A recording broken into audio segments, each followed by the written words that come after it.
All right, Coach, so this happens often. Like the layers of an onion, in our efforts to answer a viewer question, we inevitably get, well, more questions. Yesterday, in offering an answer to how does one find out election information on magistrate judges, well, they don't campaign, so it's tough to find out about who you're not asked to or not to retain. Trina suggested maybe the voter guide cover that category, just like it does with the Proposition 1 ballot initiative or HGR 5, the amendment question. Why doesn't the voter guide do this? Okay, so I hate to start with semantics, Trina, but that's where we're going to start. Idaho does not have a statewide voter guide. We have a voter pamphlet. It wasn't from a lack of trying, though. For the last 2 years, the Secretary of State, Phil McGrain, has tried to pass legislation that would give them the budget to put out a statewide voter guide paid for by the state. In 2023, Senate Bill 1078 passed in the Senate despite opposition from the likes of Idaho Freedom Foundation friendly lawmakers like Senators Scott Herndon, Brian Lenny, and Tammy Nichols, calling it an unnecessary expansion of government, and they were opposed to the bill's $750,000 fiscal impact.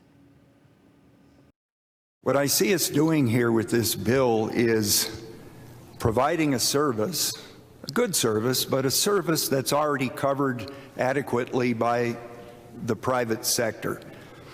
And if that's the case, and I do believe it is, then I guess I have 750,000 reasons why we shouldn't do it. And yes, there are other agencies that do put out voter guides. I think the League of Women Voters does. We put out one at KTVB, but we can't cover everything like the state might do. 24 senators, by the way, said yes to that bill. And it was sent over to the House, where it never saw the light of day in the House State Affairs Committee. So this year, Secretary McGrain, well, he brought it back.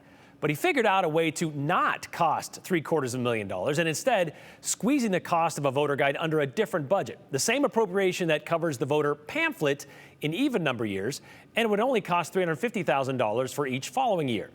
That way they could send them out to 800,000 households across the state.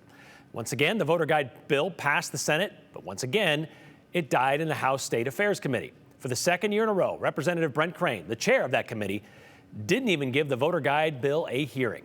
Even though 78% of Idahoans who participated in that BSU annual survey we talked about earlier, 78% of them last year say they are in favor of a statewide voter guide.